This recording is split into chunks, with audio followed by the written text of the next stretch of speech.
जय हिंद दोस्तों, study on campus classes में आपका स्वागत है। आज हमें पढ़ना है सिंप्लीफिकेशन और सिंप्लीफिकेशन का तीसरा भाग पढ़ना है। इसके पहले जो है कि हम लोग दो भाग पढ़ चुके हैं और तीसरे भाग में हमें देखना है इकाई अंक ज्ञात करना, यानी चाहे कोई भी संख्या हो, कितना हो बड़ा घातांक हो, तो उसका इकाई अंक कैसे निकालते हैं। इसमें सबसे पहले हम देख लेते हैं कि कुछ ऐसी संख्याएं हैं यदि इकाई का अंक हो तो उसका जो है कि कभी इकाई का अंक चेंज नहीं होता है, चाहे घातांक कितना भी हो। ठीक है, तो कुछ संख्याएं हम देख लेते हैं। यदि इकाई के अंक में 0, 1, 5 और 6 हो, ये चार संख्याएं इकाई के रूप में है, तो चाहे उसका घातांक कितना भी हो लेकिन इकाई का अंक चेंज नहीं होता है। क्लियर है? ये आप लोगों को याद रखना है कि ये चार संख्या है, यदि यूनिट प्लेस के स्थान पे है यानी इकाई के स्थान पे है तो उसका चाहे घातांक कितना भी हो लेकिन यूनिट प्लेस चेंज नहीं होता है, इकाई अंक चेंज नहीं होता है। क्लियर है? अब इसके अतिरिक्त यदि दूसरी संख्या है तो उसके लिए हम देख लेते हैं कि दिया है 252। कितना दिया है? 252 का घातांक दिया है 26। कितना दिया है? 26। अब इसका यूनिट प्लेस ज्ञात किया जाए तो यूनिट प्लेस ज्ञात करने के लिए हम क्या करते हैं, इसके घातांक में हम 4 से भाग देते हैं। क्या करते हैं? 4 से भाग देते हैं। अब 4 से भाग क्यों देते हैं?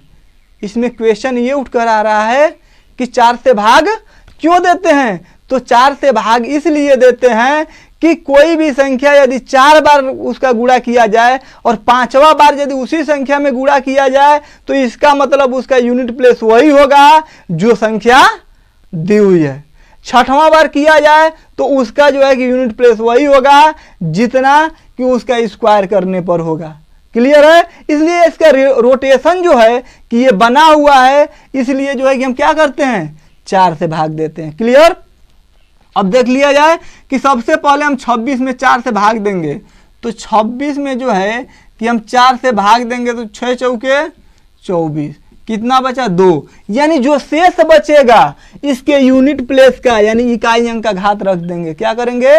इकाई अंक का घात रख देंगे। तो 2 का घात कितना बचा है? 2। यानी इसका यूनिट प्लेस कितना मिला? 4 मिल गया। क्या मिला? 4 मिला। क्लियर है?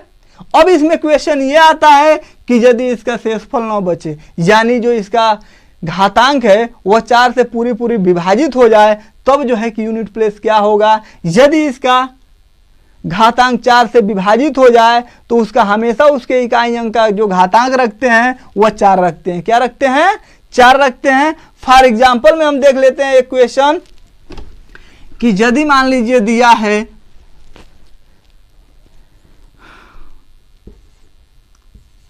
337 का घातांक मान लीजिए दिया है कितना?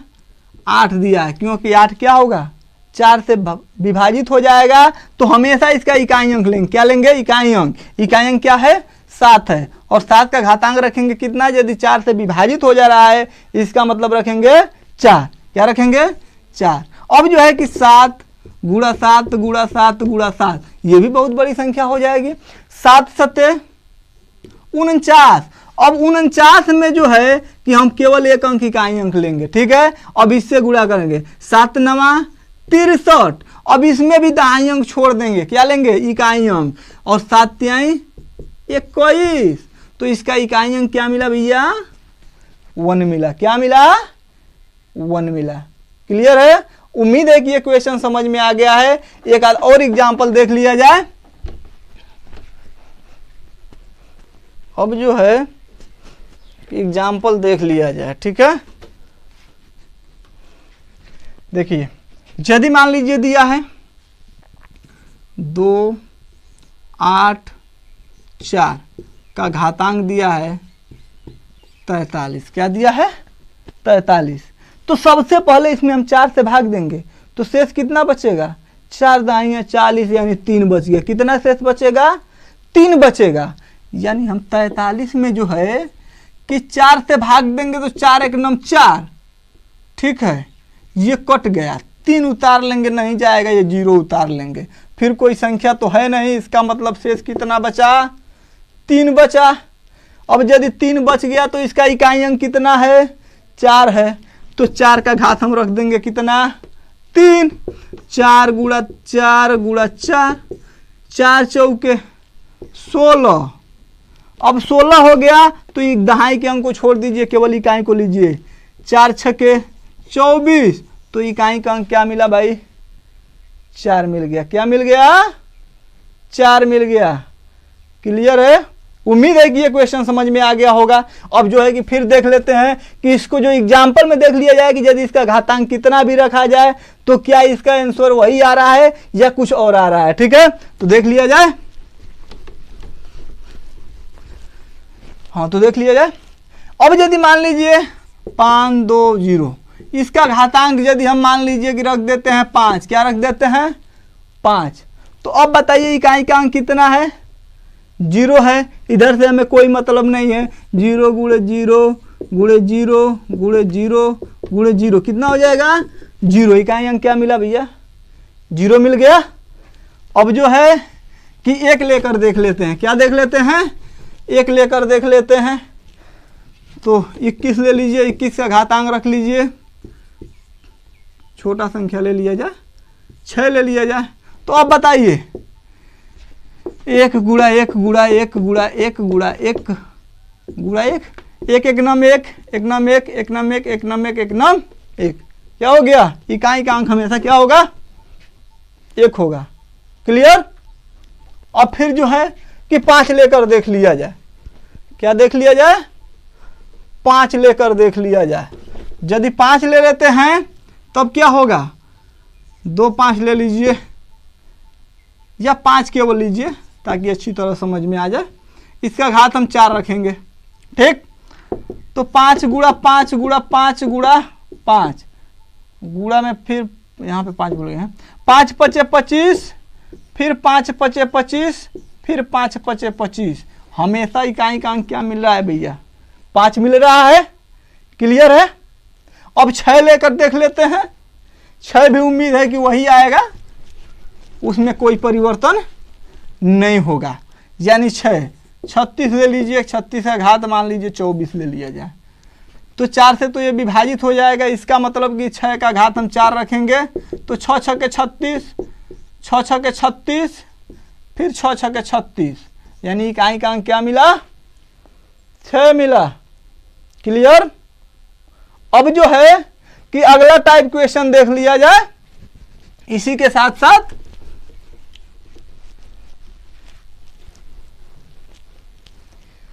अब जो है देख लिया जाए, यदि किसी संख्या का कोई संख्या आधार यानी समान है, किसी संख्या का आधार समान हो और घातांक अलग अलग हो, ठीक है, और गुणा के रूप में दिया है तो उसका घातांक हमेशा हम क्या करते हैं, ऐड करते हैं। क्या करते हैं, ऐड करते हैं। जैसे देख लेते हैं कि यदि मान लीजिए दिया है a⁻² गुणा में a⁻3, ठीक है, तो इसका आंसर हो जाएगा a⁻2 और +3 यानी a⁵। ये हो जाएगा आंसर। यानी किसी भी संख्या का यदि आधार समान हो और घातांक अलग अलग हो और वो गुणा के रूप में लिखा गया है तो हमेशा जो है कि उसके घातांक को क्या करते हैं, ऐड कर देते हैं। क्या कर देते हैं, ऐड कर देते हैं। क्लियर। अब जो है कि यदि वही संख्या भाग के रूप में है तो हमेशा क्या करते हैं, हम माइनस कर देते हैं। क्या करते हैं, माइनस कर देते हैं। सबसे पहले इसका एग्जांपल देख लिया जाए कि यदि मान लीजिए दिया है 3 का घात 5 और गुणे 3 का घात 4, तो इसका मतलब हो जाएगा 3 का घात 5 और +4 कितना हो जाएगा, 3 का घात 9। आपका आंसर क्या मिला, 3 का घात 9। समझ में आ रहा है। अब यही यदि भाग के रूप में दिया है, किसके रूप में दिया है, यदि भाग के रूप में दिया है, ठीक है, यदि भाग के रूप में दिया है तब क्या करेंगे, माइनस कर देंगे। क्या कर देंगे, माइनस कर देंगे। देख लिया जाए, दिया है 2⁷ अपान 2�3। इसका मतलब ये हुआ कि आधार तो दोनों का क्या है, 2 है, तो आधार हम लिख लिए 2। सबसे पहले हम इसके अंश के रूप में लिखेंगे, अंश के रूप को लिखेंगे तो अंश का कितना है, 7, और हर का घातांक कितना है, 3। 7 - 3 कितना हो जाएगा, 4n2 कितना हो गया 4। क्लियर है। जैसे एक और क्वेश्चन देख लिया जाए 3⁵ डिवाइड बाई 3⁵2। ठीक है, इसका मतलब ये हुआ कि इसका आधार कितना है 3 है, तो 3 और 5 में से जो है कि हम 2 को घटा देंगे तो क्या मिला 3 का घात 3। क्लियर है। उम्मीद है कि ये क्वेश्चन समझ में आ गया होगा, नहीं तो एक बार और देख लेते हैं, इसको पूरा सॉल्व करके भी देख लिया जाए कि क्या इसका आंसर आ रहा है कि नहीं आ रहा है। तो इसको पूरा सॉल्व किया जाए, देख लिया जाए सॉल्व करके। देखिए 3 का घात 5 का वैल्यू कितना होता है, 3 का घात यदि 5 हो तो इसका वैल्यू कितना होता है 3 3 9 9 3 27 3 81 81 3 कितना होता है 3 1 9 3 3 8 24 243 होता है। माइनस कर और डिवाइड करना है किससे 3 3 9 9 दूनी 18 कितना बचा 6। ठीक है, और 6 बचा 3 यानी 63 9 7 63 कितना बचा 27 हो गया ना। और 3 का घात 3 का मतलब 3 गुणा में 3 गुणा में 3 यानी 3 3 9 3 27। दोनों का आंसर समान आ रहा है। इसका मतलब क्या हुआ कि यदि भाग के रूप में दिया है तो हम माइनस करते हैं और गुणा के रूप में दिया है तो हमेशा हम क्या करते हैं प्लस करते हैं। उम्मीद है कि ये क्वेश्चन आप लोगों को समझ में आ गया होगा। और जो है कि अब अगला वीडियो कल देखेंगे। यदि आप लोगों को वीडियो अच्छा लगा हो तो चैनल को सब्सक्राइब करें ताकि जो है कि हमारी सभी नोटिफिकेशन आप तक पहुंच सके। जय हिंद।